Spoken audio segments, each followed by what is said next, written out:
Deus querido, obrigado pelo cuidado do Senhor na nossa vida, obrigado por estarmos aqui para adorar, glorificar ao Senhor. Obrigado por esse ajuntamento maravilhoso que nós temos, Senhor Deus. Abençoe-nos agora na meditação da Tua Palavra. Eu agradeço, Senhor Deus, por tudo que nós já fizemos aqui hoje, pela leitura, pelas orações, pela confissão de pecado, contribuir ao Senhor, pelos louvores que cantamos, que tudo seja feito para honrar e glorificar ao Senhor.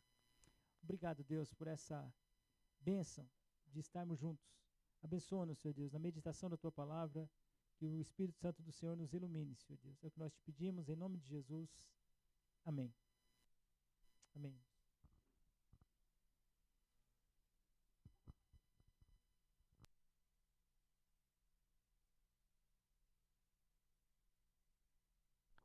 Vou insistir ainda aqui, hein?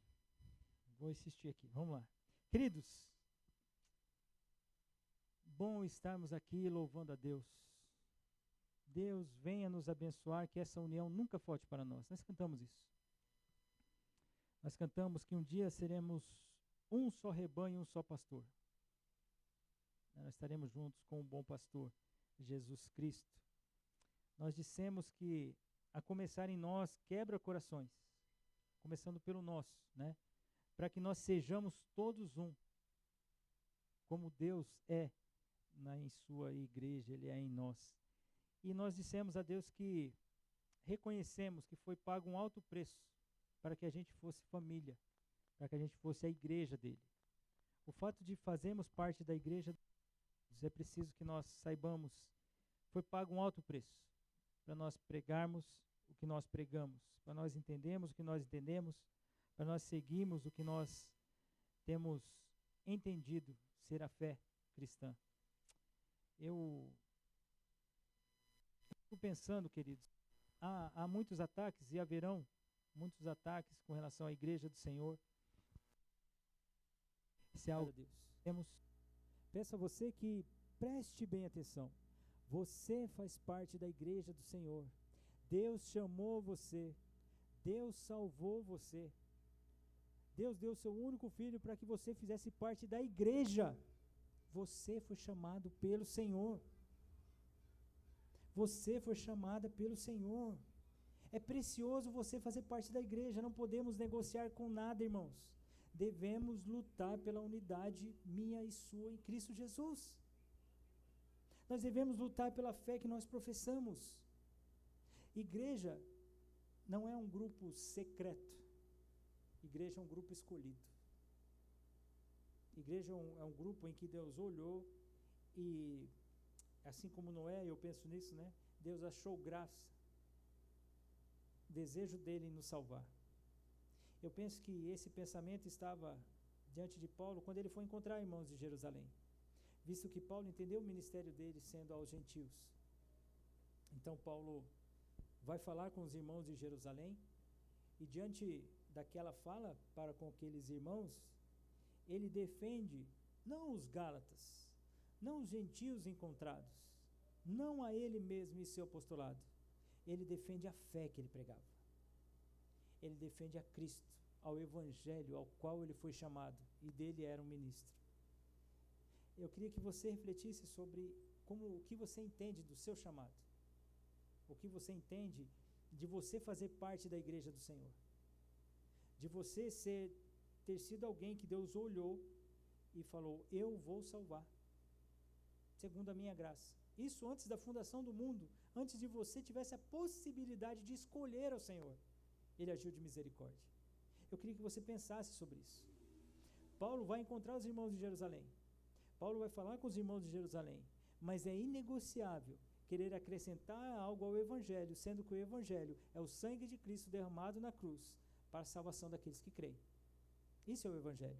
Evangelho não é nenhum acréscimo de você guardar dias ou dias, de você fazer circuncisão, de você cumprir algumas leis para que você seja salvo. O Evangelho não é isso. O Evangelho excede essas regras, excede às vezes alguns comportamentos que nós achamos que devemos cumprir para sermos salvos. Evangelho é graça. Evangelho é misericórdia. O Evangelho fala assim: eu vou reunir aquele povo no Dom Pedro, porque eu desejo que eles caminhem para minha honra e minha glória, como se Deus estivesse falando isso. O meu temor de pregar a vocês a cada domingo, a cada quarta-feira, a cada ensino, a cada ajuntamento, é saber que vocês não são minhas ovelhas, vocês são ovelhas de Cristo, deixadas sob o meu comando. Eu fico: Senhor, quem sou eu? Eu não posso, mas o Senhor me capacita. Então a gente vai caminhando.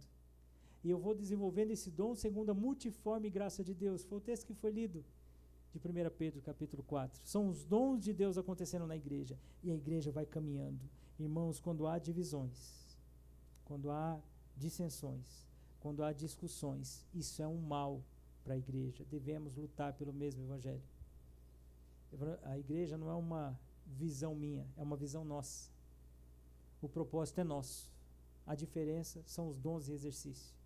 A diferença é a autoridade que Deus concede, no caso a mim como pastor, de estar cuidando do rebanho que são vocês, mas ambos caminhando com o mesmo propósito, de adorar o mesmo Deus, pregar o evangelho de Cristo, juntos, irmãos. Eu espero em Cristo que você, juntamente comigo, que nós cantamos, unidos nós iremos andar, e vamos andar unidos.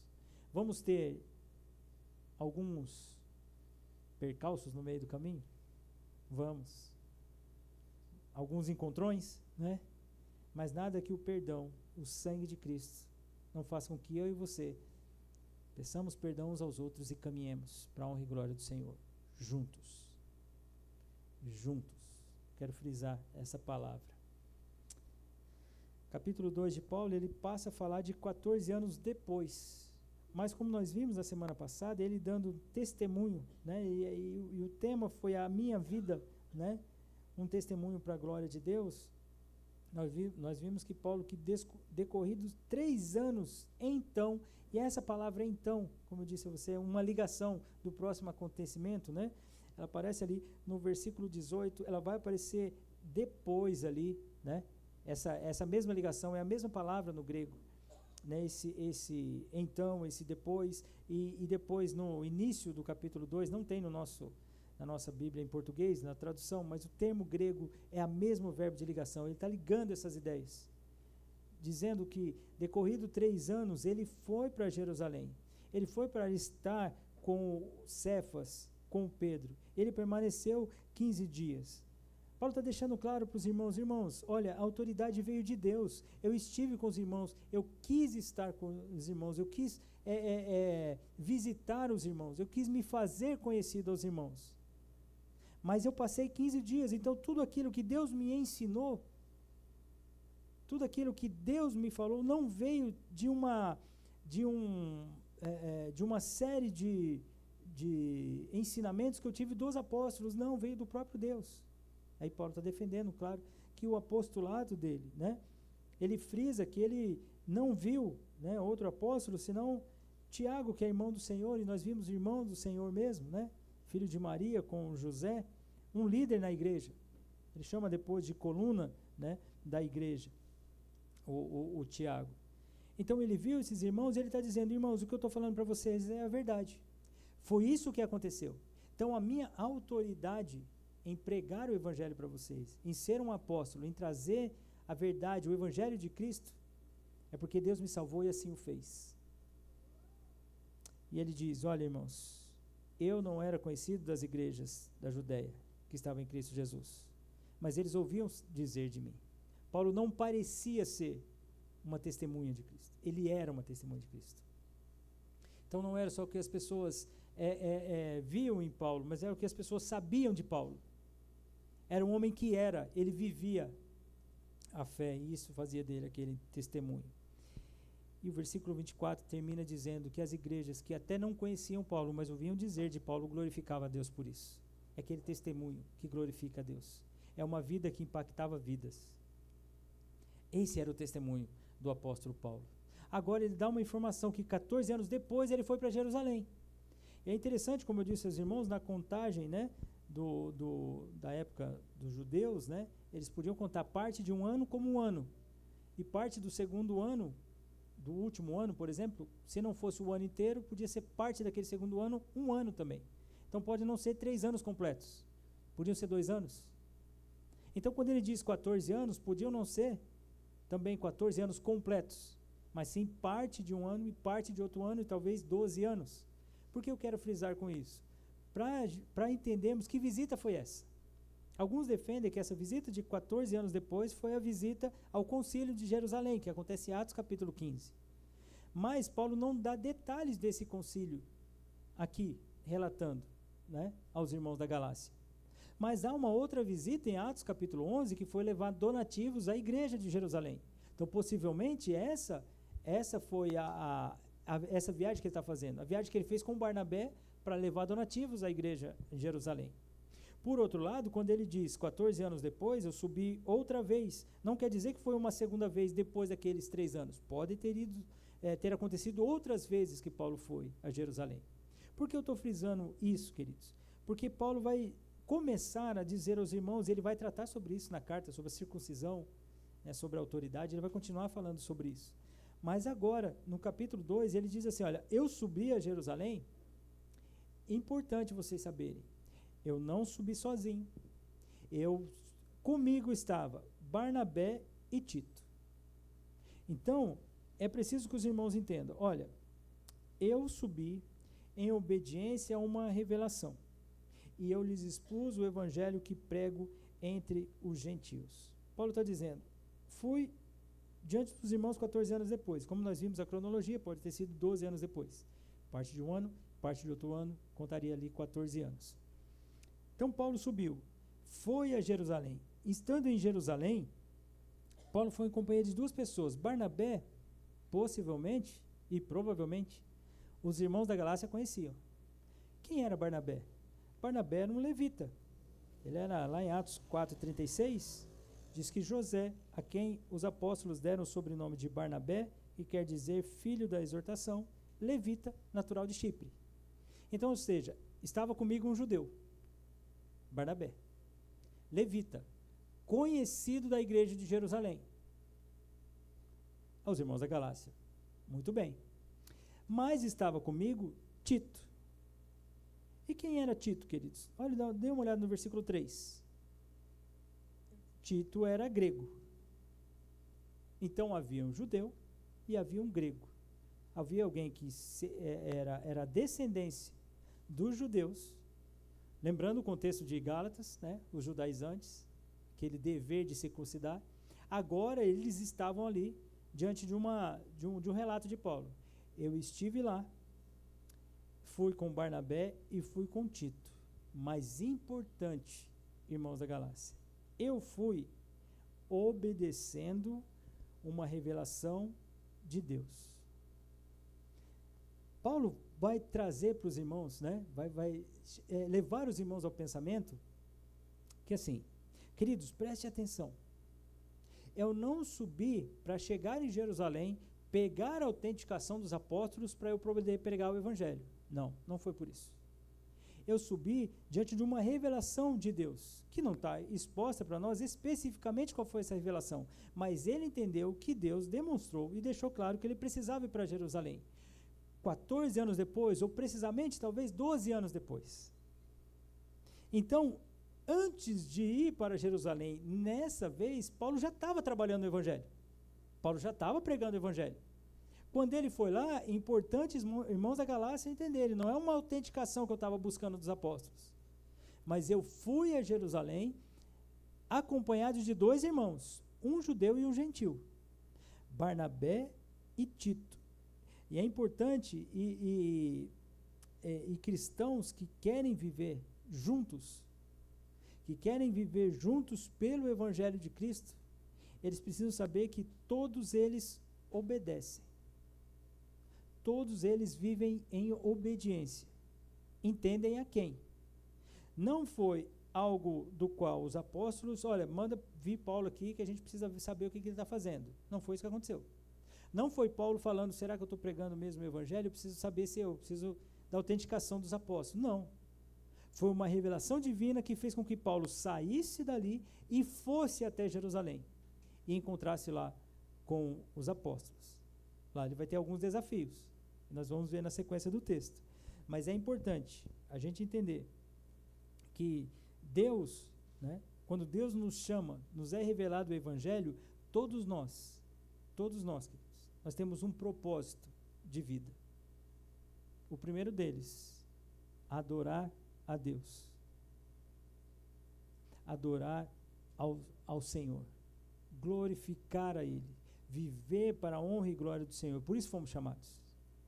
Então, quando você é chamado à igreja do Senhor, você não tem uma obrigação para com a igreja. Não, você não tem uma obrigação. Você tem uma mudança de coração.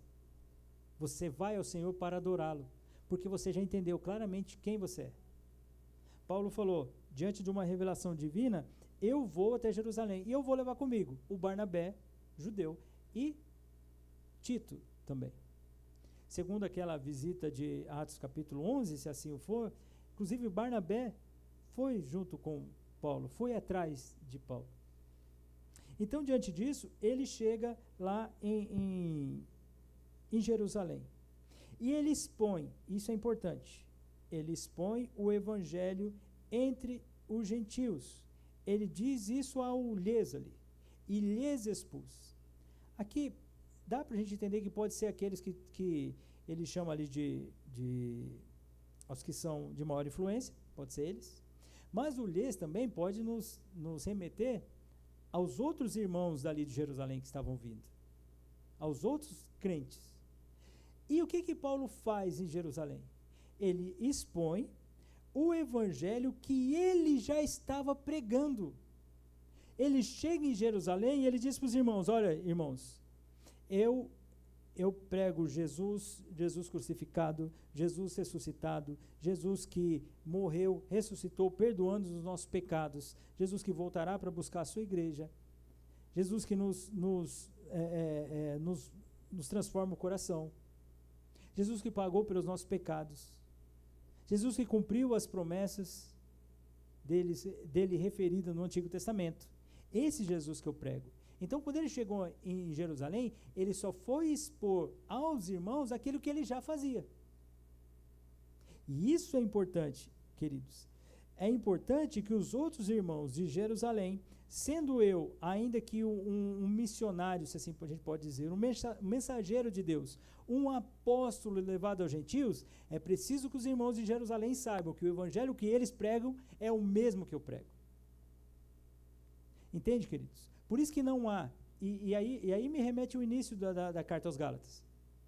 Outro evangelho, que não é outro, é maldito quem está pregando. E é maldito esse evangelho. Então, quando você olha para a igreja evangélica, pastor, mas na igreja evangélica tem isso hoje, mas na igreja evangélica tem isso hoje. Que igreja? E que evangélica? Se há uma outra verdade hoje, não é igreja. Simples assim. Se estão pregando um outro Jesus, se estão pregando um Deus do qual você determina o que ele faça, não é o Deus Todo-Poderoso da Bíblia. Isso não é evangelho. Se estão pregando que você vai ter que conquistar a sua salvação, e à medida que você vai fazendo coisas, Deus vai salvando você, não é o evangelho da graça. Porque o evangelho da graça é o Senhor que age na nossa vida. Nós estávamos mortos nos nossos delitos e pecados, mas Ele nos deu vida estando nós assim mortos. Então, se nós pararmos para pensar, peraí, que outro evangelho? Ah, pastor, mas doutrina nos divide. A gente tem que ter um amor uns pelos outros. Pelo contrário, queridos, doutrina une. Doutrina une. Porque esse é o pensamento unânime. Essa é a fé. Temos irmãos em Cristo que têm outros modelos de liturgia? Naturalmente. Tem alguns irmãos que cantam um pouco mais, outros cantam um pouco menos, outros têm um tempo maior de pregação, outros de um tempo menor de pregação, outros que fazem o culto à noite, nós estamos fazendo o culto de manhã, né? Outros que se ajuntam em um outro horário do domingo, nós nos ajuntamos em um outro horário, alguns que fazem alguns tipos de reuniões que nós não fazemos, e nós fazemos umas reuniões que eles não fazem, mas não há em si ali uma divergência de pensamento, de doutrina. Doutrina deve nos unir. Quando Paulo chega aos irmãos, fala assim, olha, eu estou pregando aos gentios, eu estou falando aos gentios, eu estou explicando a eles a graça de Deus, eu Eu estou falando para eles da graça em Jesus Cristo. Estou falando para eles da salvação. Expus a eles o que eu tenho pregado. Não o que os irmãos de Jerusalém talvez pensassem que eu deveria pregar. Isso é importante. Porque vão ter os infiltrados ali. Vão ter os espiões que estavam ali. E é essa a definição daquela palavra mesmo. Existiam os espiões, os infiltrados, aqueles que estão querendo fazer o mal no meio da igreja. No meio da igreja, queridos. Isso. Está vendo? Está vendo como nosso coração é pecador? Nós precisamos lutar contra isso. A começar em mim, literalmente, quebra corações. Porque Paulo diz, esse é o evangelho que eu estou pregando aos gentios. Irmãos de Jerusalém, diante de uma revelação que eu tive de Deus, eu vim para cá e vim com Barnabé, crente, irmão em Cristo. E eu vim com Tito, crente, irmão em Cristo. Judeu, gentil. Estou pregando aos gentios. Não é à toa que o Tito é o meu filho na fé. Aí, queridos, aqueles que vivem pelo Evangelho e desejam viver juntos pelo Evangelho de Cristo, eles prezam por essa unidade. Irmãos, se há divisões, eu já disse mais de uma vez isso para você, não seja você quem comece, mas seja você quem termina. Porque chegou em você, então, mas fulano, não sei o que e tal, opa. Você já falou com fulano? Não. Então, não precisa nem me contar. Vai falar com ele. Vai falar com ela. Não, porque é o seguinte, tal, né? E tem aquelas frases prontas, né? Mas tal. Mas não sei o quê. Não. Para. Isso não é nada espiritual, não. Isso é carnal.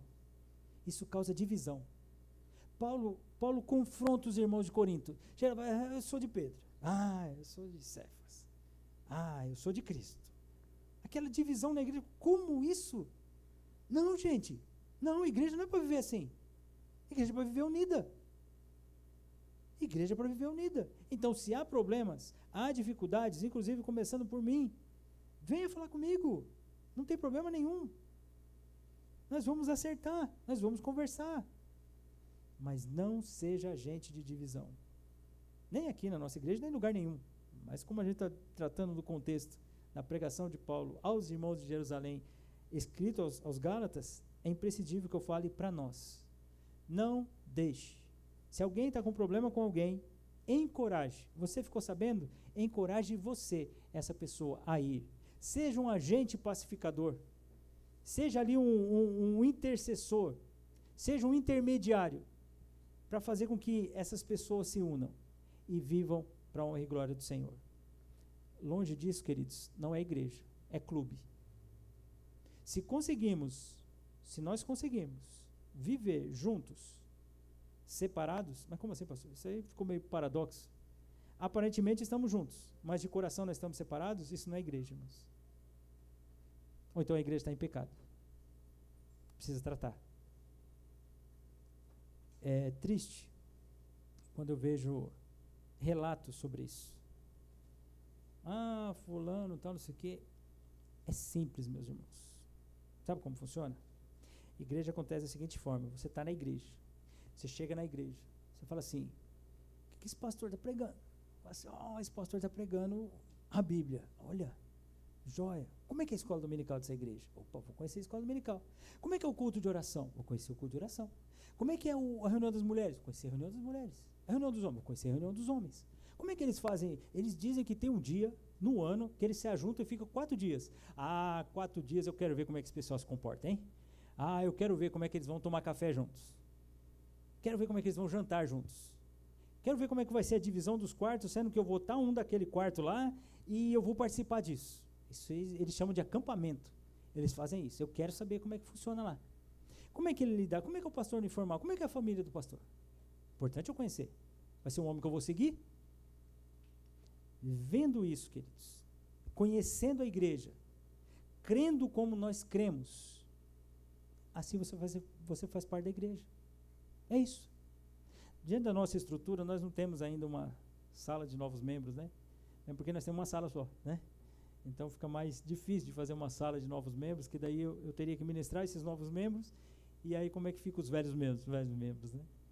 Então a gente não tem isso, mas Todas as vezes que as pessoas nos visitam e querem conhecer mais a gente, os irmãos que já vieram nos visitar e estão vivendo em comunhão conosco, fazem parte da nossa membresia, eu sempre digo, conheça-nos. Conheça a mim, conheça a minha família, conheça a nossa igreja. Porque é esse povo que você vai falar assim, eu vou seguir esse pastor aí. Eu vou seguir, eu creio nisso. É isso que é a igreja para mim. O contrário, irmãos, vai ser ruim para a vida da própria pessoa. Eu estou aqui seguindo, pastor Denis, pastor Quer, mas sabe como é que é, né? O negócio era o outro pastor lá. Mas, aquele ditado popular, não tem tu, vai tu mesmo, né? Não faça isso. Não, eu gosto das irmãs da igreja, mas assim, não sei, eu não gosto muito de me envolver com elas e tal. Os irmãos da igreja são jóia, mas eu sou muito assim, igreja é muito eu mesmo, talvez é um problema que você vai enfrentar. E não é bom para a sua vida. Porque a igreja é lugar de comunidade mesmo, irmãos. É uma comum unidade que nós temos um com o outro. Nós vamos interferir, sim, na sua vida. Não vamos nos intrometer na sua vida. Nós vamos ser educados a ponto de, quando você quiser ouvir uma opinião, você vai perguntar. Mas você vai estar envolvido conosco. Eu quero ter total liberdade para chegar para você e falar assim, meu irmão, não está legal. Não está bom isso. Porque eu amo você. O mesmo acontece de você para mim. Que isso é unidade. Isso é igreja. Fora disso, queridos, é um clube, é um ajuntamento, é uma reunião legal, mas não é igreja. Igreja é alguém sair de uma região e ir para outra e falar, o que eu estou pregando lá é isso daqui. Como os irmãos receberam isso? É muito interessante. Nós vamos ver isso, olha só. Ele pregou, lhe-se expôs o evangelho que pregam entre os gentios, mas em particular aos que pareciam de maior influência, para que de algum modo não correr ou ter corrido em vão. O que Paulo está querendo dizer aqui? Paulo agora diz aos irmãos da Galácia que ele falou de maior influência. Provavelmente, os judaizantes queriam ouvir isso. Será que Paulo falou com as autoridades lá de Jerusalém? Será que Paulo conversou com os irmãos lá que estão na liderança? Paulo falou, conversei com eles. Mas eu conversei com eles para dizer uma coisa, a minha corrida, a corrida que eu estou fazendo, que eu estou pregando, a corrida aqui é a pregação do evangelho, a corrida não é em vão. A minha corrida é a mesma corrida de vocês. Nós estamos na mesma corrida. O que Paulo está falando? Irmãos, nós estamos na mesma batida. Nós estamos na mesma batida. Então vocês e eu estou correndo, eu vou relatar para vocês o que está acontecendo entre os gentios, para vocês saberem que o que eu estou fazendo lá entre os gentios não é em vão. Não é uma corrida, literalmente correr em vão é correr sem nunca chegar ao fim. Correr sem uma finalidade, essa ideia de ser em vão. Então ele fala, eu chego aos irmãos de Jerusalém e falo assim, olha, o que eu estou pregando entre os gentios é isso. Então aqueles que são de particular ali, de maior influência, que ele fala em particular com eles, a minha corrida, para vocês saberem, ela não é em vão. Eu não estou correndo em vão. Então, por quê? Porque essa mesma corrida que eu estou lá, vocês estão fazendo aqui em Jerusalém. Nós somos um só. É importante que nós entendamos que cristãos vivem em harmonia. Mas o nosso coração é interessante, irmão? Como a gente gosta de uma disputa, fala a verdade. Nós gostamos de uma disputa, não sei quem é fulano, é melhor que esse clã. Não sei quem é melhor que não sei quem. Lá é mais bonito assim, lá é melhor aqui assim. Como a gente gosta dessas disputas, irmãos? O que Paulo está falando, o que está acontecendo na Galácia, o que está acontecendo entre os gentios, é ao mesmo Deus que faz acontecer aqui em Jerusalém. Então, irmãos de Jerusalém, essa harmonia que vocês vivem aqui em Cristo, eu vivo entre os gentios lá. Quando eu venho expor aqui para vocês, é nossa harmonia. Nós não estamos correndo em vão. Todos nós estamos olhando para o autor e consumador da nossa fé. Todos nós estamos com o mesmo propósito. Por isso que eu disse no início, queridos, a igreja não é uma invenção minha. Eu sei que é natural das igrejas falar assim, qual é a igreja, Falar no Dom Pedro. Qual é a segunda frase que acontece, Está lá na igreja do Dom Pedro. Vou lá na igreja do pastor Denis, As pessoas automaticamente falam isso. Eu sei que não é, as pessoas não falam isso porque eu sou dono da igreja, claro que não. Mas entenda, o pastor Denis está à frente da igreja, claramente é isso. Mas o que é importante nós entendermos? O meu propósito, a minha corrida é a sua corrida. Nós estamos correndo. O que está acontecendo aqui? Mais uma vez eu vou frisar. É um exercício da multiforme graça de Deus. Eu exercendo o dom do pastorado e o dom da pregação. É isso. Você está ouvindo e prestando atenção. Para que eu e você, aí é a mensagem, age no teu coração e age no meu coração. Eu tenho o privilégio de ter meditado nela durante a semana. E ter estudado durante a semana. Então ela já vem falando comigo. No domingo você está ouvindo essa mensagem. Então o mesmo Deus que trabalhou no meu coração na semana, espere em Deus, ore em Deus que isso aconteça semana após semana. E está acontecendo com você hoje. Oro a Deus para que isso aconteça diante de você domingo após domingo. Então o mesmo Deus que está mostrando para você verdades que você precisa aprender sobre a unidade da igreja, é o mesmo Deus que mostrou para mim na semana e está mostrando agora, estranhamente, talvez é difícil para você entender, mas eu estou falando para você, mas eu falo para mim também, porque a palavra de Deus é o mesmo Deus que age no teu coração, age no meu coração, por isso nós conseguimos caminhar juntos. Isso é ser igreja, irmãos, isso é ser igreja.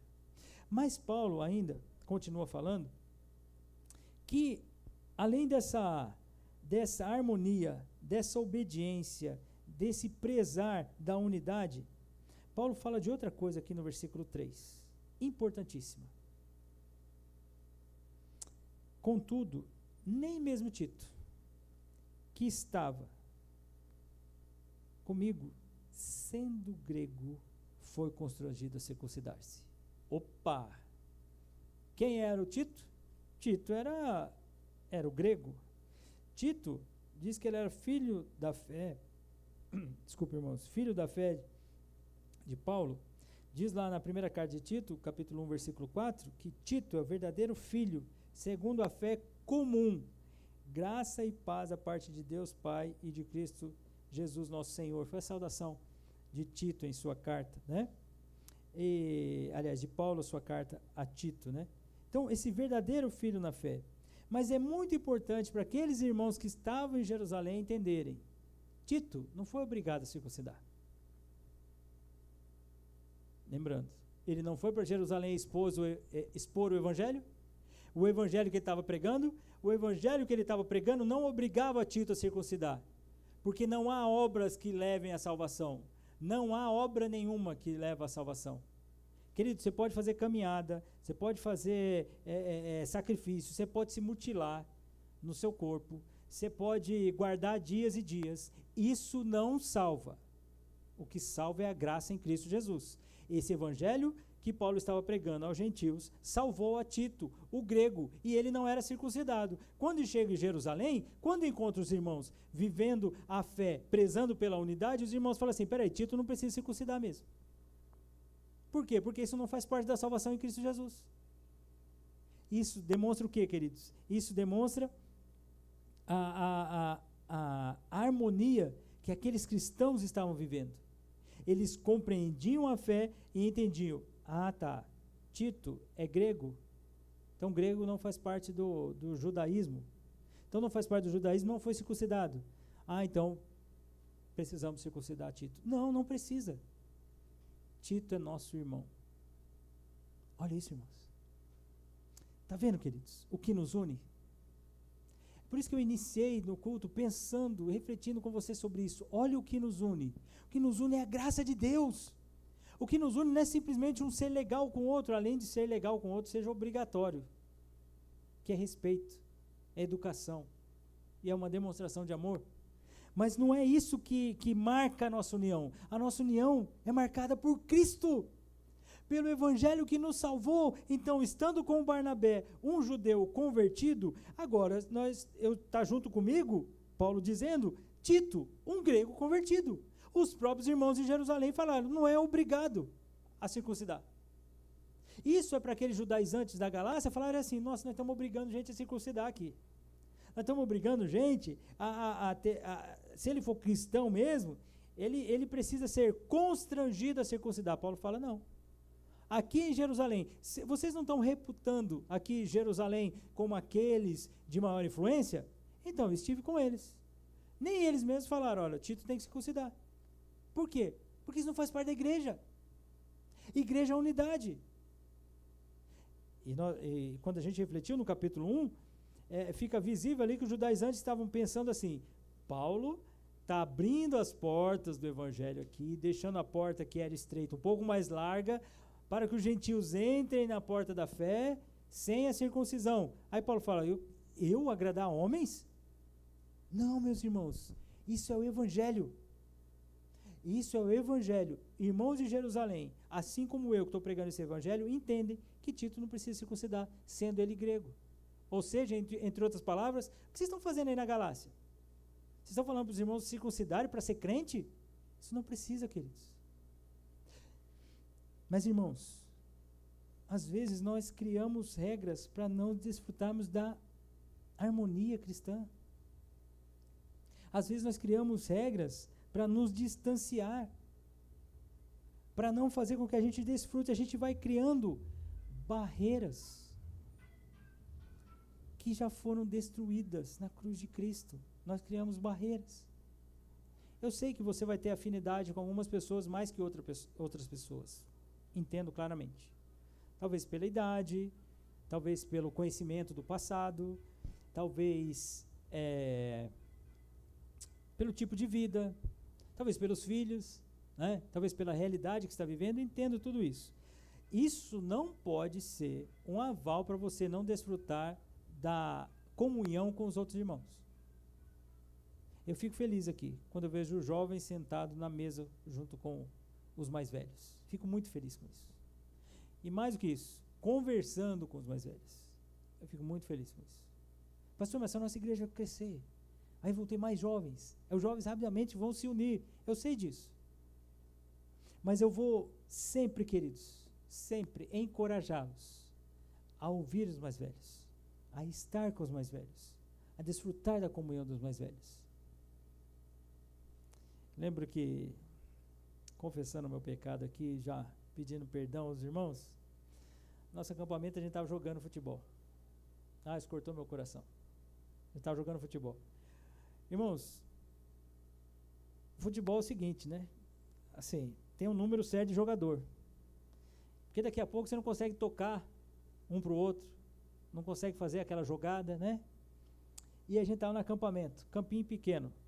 E eu só fui entrando gente. Foi entrando gente. E aí o futebol já estava aquela comunhão, unidade. Aí o pastor, naquela ideia, criou uma barreira tremenda.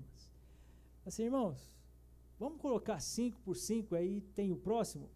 Alguns irmãos saíram do campo, desanimaram de voltar. Aquilo apertou meu coração. Eu encontrei alguns irmãos depois e falei assim, acabei com o futebol, gente. Deixa um monte de homem lá, junto lá, deixa não dar certo o futebol, tá bom demais. Nunca mais fazer isso, nunca mais. Se tiver 50 homens lá no campo lá, a gente vai jogar com uma bolinha, 50 homens no campo. Mas me cortou o coração, porque acabou o futebol. Aí desanimou. Então no próximo acampamento, o pastor não vai falar nada, hein? Só vai jogar bola. Não vou falar nada. Por quê, queridos? Porque era a bênção de estar jogando junto. Aí na minha cabeça eu falei assim, não, a gente vai gostar do futebol, aquele toque. Não vai, não era o momento era estar junto. O momento era bater bola mesmo. Me derrubaram umas 2 vezes, depois eu tenho até conversado com esses irmãos, que eu esqueci, mas lembrei agora, né? Tô brincando. Acertaram o pastor no campo, foi muito, muito jóia isso. Mas não era o momento, não precisava disso. Só que eu queria fazer com que o futebol ficasse mais dinâmico. Mas sem querer eu criei uma barreira desnecessária. Acabou o futebol. No outro dia choveu, não tem mais futebol. Aí o pastor ficou com esse peso na consciência, até o próximo acampamento. Então aqueles que estiverem no acampamento desse ano que vem, por favor, futebol, estejam lá para tirar esse peso da minha consciência. Estou brincando, queridos, mas é verdade, eu fiquei entristecido por causa de uma barreira desnecessária. Para jogar melhor, o melhor estava a gente jogando em 50 pessoas lá naquele campo lá, estava bom, estava gostoso. Porque a gente é assim, irmãos. A unidade não faz parte de nós, nós gostamos de dividir. Desde Adão, quando era para ele confessar que ele comeu do fruto, porque ele não protegeu a esposa dele, ele falou, Senhor, a culpa é dessa mulher e do Senhor que me deu essa mulher. Provérbios diz que o solitário, ele insurge-se na ignorância. Por quê? Porque ele quer viver sozinho. Deus nos ajuntou para vivermos essa unidade como igreja, irmãos. E rapidamente nós criamos coisas para fugir dela. Mas faça uma reflexão. Você crê no que a nossa igreja prega? Você segue o seu pastor? Você entende que nós estamos caminhando para o mesmo propósito? Se está no seu coração, amém. Vai ser uma bênção nós caminharmos juntos, aprendermos juntos e lutarmos por esse evangelho e pela unidade em Cristo Jesus. Mas se você não pensa assim, reflita sobre isso. Converse, pergunte, porque é importante que você viva a comunhão. É importante que você viva a unidade. O texto continua, versículo 4. E isto por causa, olha a causa de Paulo ter dado aquele relato de que Tito não foi obrigado a circuncidar. E isso por causa dos falsos irmãos que se entremeteram com o fim de espreitar a nossa liberdade que temos em Cristo Jesus e reduzir-nos à escravidão. Agora Paulo não está tratando com irmãos imaturos. Não. Ele não está tratando com irmãos, entre aspas, inocentes. Ele está tratando com quem não é irmão, que acha que é irmão. Eita, irmão, isso é muito sério. Paulo fala assim, olha, a gente precisa entender o seguinte. Há aqueles que são espiões. Essa é a ideia de espreitar. A ideia de espreitar, queridos, é aquela ideia de conspirar. Olha isso. Sabe o que é conspirar? Eu vou atrás da palavra conspirar. O que significa conspirar?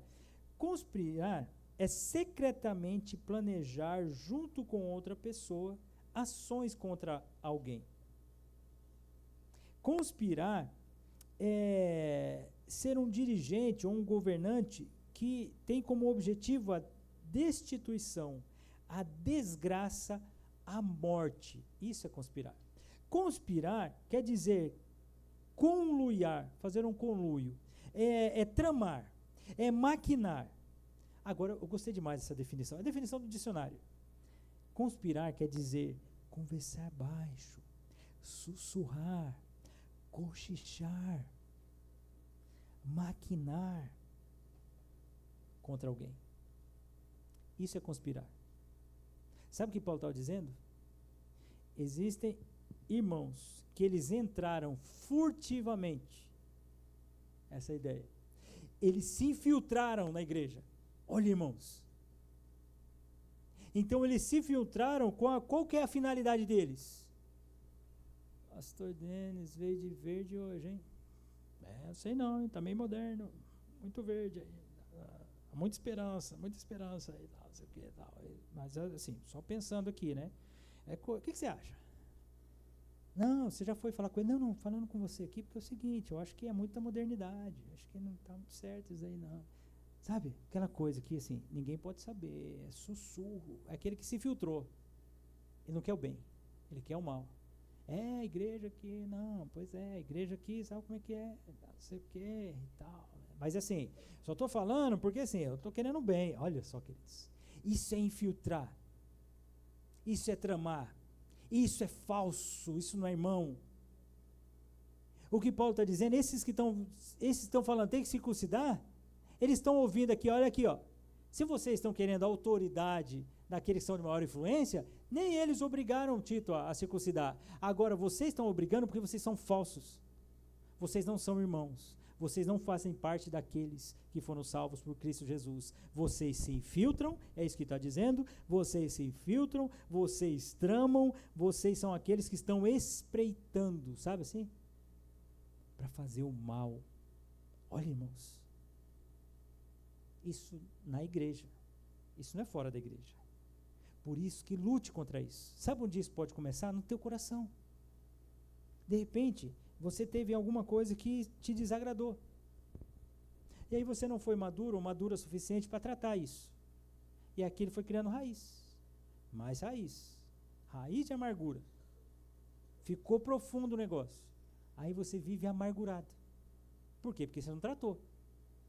Aí tudo para você é motivo de ser desfavorável. Se você é um crente, você se arrepende. Se você não é um crente, você é um falso irmão.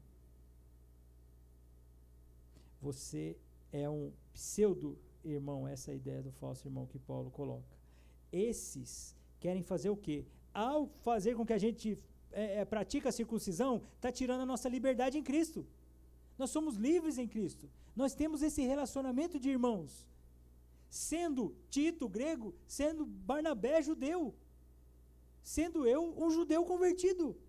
Nós temos essa unidade. Nós somos livres para desfrutarmos da comunhão. Agora, vai ficar criando barreiras? Ou pior, vai ficar fazendo conluio, tramando coisas, infiltrado? Isso é coisa de gente falsa.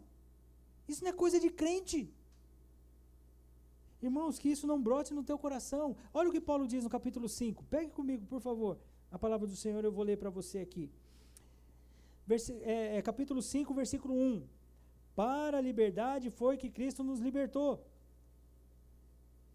Permanecei, pois, firmes e não vos submetais de novo ao jugo da escravidão. Eu, Paulo, vos digo que, se vos deixardes circuncidar, Cristo de nada vos aproveitará. De novo, testifico a todo homem que se deixa circuncidar, que está obrigado a guardar toda a lei, de Cristo vos desligastes. Vós que procurais justificar-vos na lei, da graça decaístes. Olha isso, irmãos. Não era uma coisinha simples. Não tem nada a ver, Paulo.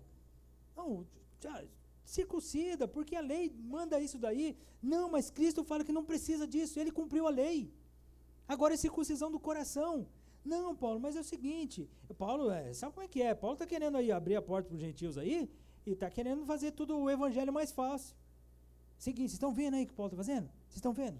Olha, Paulo está fazendo, está vendo? Foi lá para Jerusalém. Foi lá para Jerusalém fazer o quê? Foi lá para ter habilitação. Está fazendo as coisas aí há 12 anos aí, pregando. Agora ele foi lá. Ele foi lá para ver, para dizer que o evangelho que ele está pregando aí.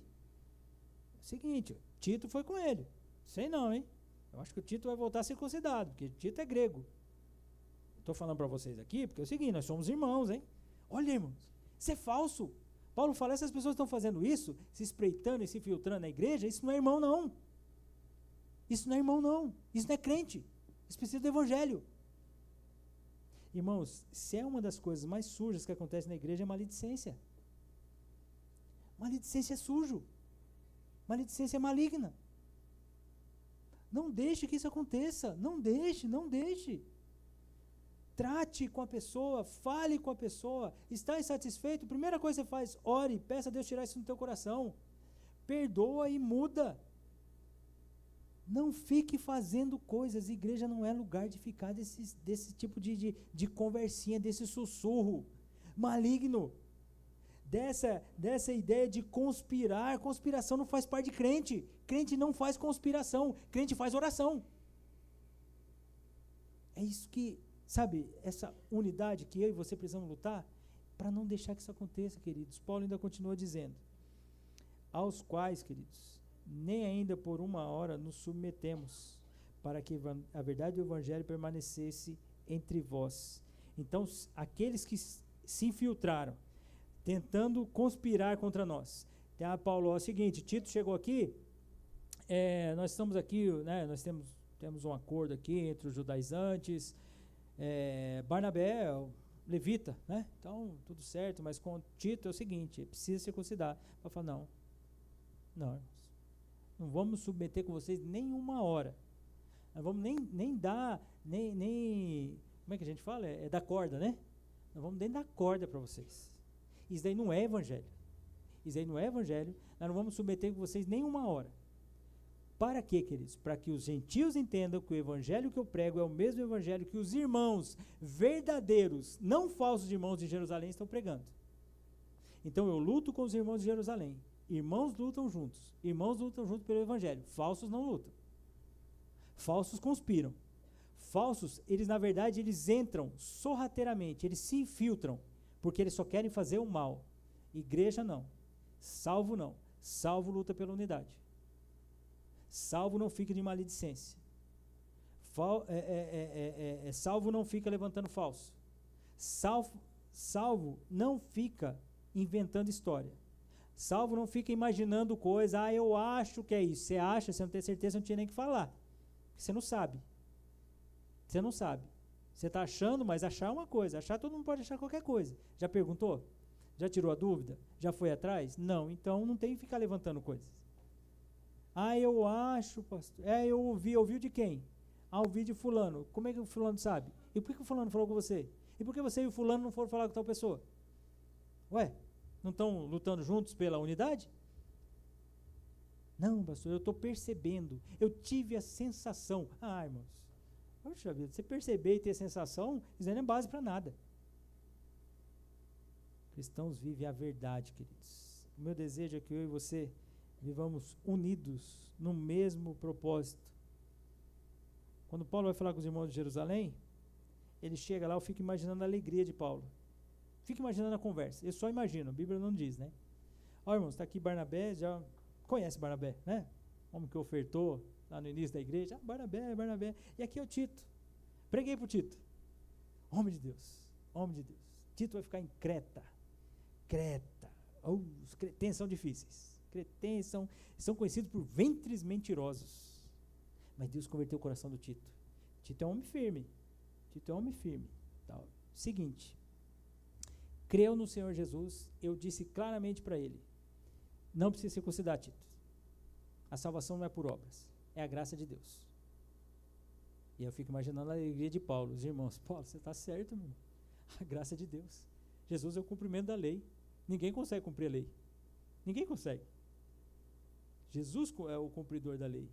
E a circuncisão, ela não é necessária para a salvação em Cristo Jesus. E realmente, Tito, você é nosso irmão. Não precisa circuncidar, não. Quem está falando isso?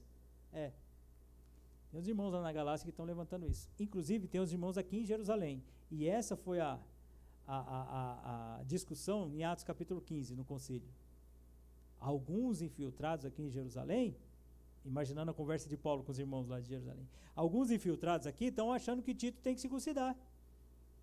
Mas isso é coisa de falso irmão. É coisa de quem não é convertido ao evangelho. E aí os irmãos chegam para Paulo e dizem, é isso, Paulo. Isso daí não tem nada com o cristianismo, não. São pessoas que se dizem cristãs, parecem cristãs, mas não tem nada de Cristo. Meu irmão, vamos aqui desfrutar dessa comunhão. Vem, Tito. Você é nosso irmão. Você faz parte da igreja. Fico imaginando isso, queridos. Porque a igreja vive dessa forma. Meus irmãos, lute pela unidade. Não comece em você. Não comece em você. Eu sei que o Senhor Jesus foi claro em dizer que o joio vai crescer no meio do trigo. E nós não temos habilidade para tirar o joio do trigo. E quem já viu as duas plantas são bem parecidas. Bem parecidas. Aí, de repente, você vai tentar mexer no joio, aí você acaba mexendo no trigo, não é para você mexer, né? Deixa lá, o Senhor Jesus a seu tempo vai ceifar. Mas comece de você. O quanto eu amo a minha igreja. O quanto eu amo os meus irmãos. O quanto eu amo o meu pastor.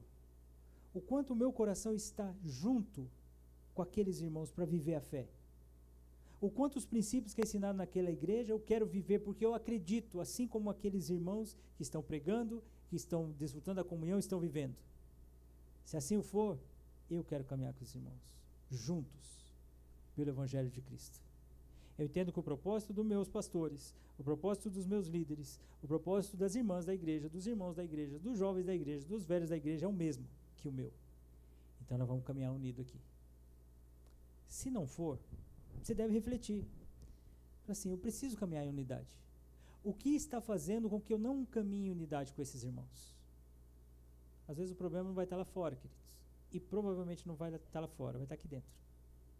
Vai estar dentro do seu coração. Então acerte o seu coração. Resolva essas pendências e caminhe. A luta contra o mundo, contra a carne e contra o Satanás já é tão grande. Vamos lutar entre nós? Não. Vamos lutar somente pelo Evangelho, para a honra e glória do Senhor. Amém, queridos? Vamos orar. Senhor, obrigado por essa manhã, esse início de tarde, onde nós nos reunimos aqui para adorar e glorificar ao Senhor, Pai. Nós queremos viver em unidade. Ajuda-nos, Senhor Deus, a sermos maduros no desenvolver do nosso relacionamento. Não deixe, Senhor Deus, que comece entre nós essa conspiração que só faz mal, que só destrói. Aqueles que foram salvos estão desfrutando da comunhão, Senhor Deus. Eles não ficam na surdina, Senhor Deus. Eles vivem a transparência como cristãos uns com os outros. Obrigado por isso, Deus. Obrigado por essa unidade, obrigado por esse amor. Fortaleça cada dia, Senhor Deus, isso em nossas vidas. Queremos lutar contra os nossos pecados, para nós não fazermos o nosso irmão pecar. E se o nosso irmão pecar contra nós, nós vamos acertar com ele. Nós vamos acertar com ela, para vivermos essa unidade. Senhor Deus, não deixe que criemos barreiras, que destruamos, Senhor Deus, comunhão tão abençoadora que foi conquistada pela cruz de Cristo. Ajuda-nos, Senhor Deus. Fale ao nosso coração, confronte-nos diante dos nossos pecados e que sejamos perseverantes em vivermos a fé juntos pelo Evangelho de Cristo Jesus. É que nós oramos agradecidos em nome de Jesus. Amém.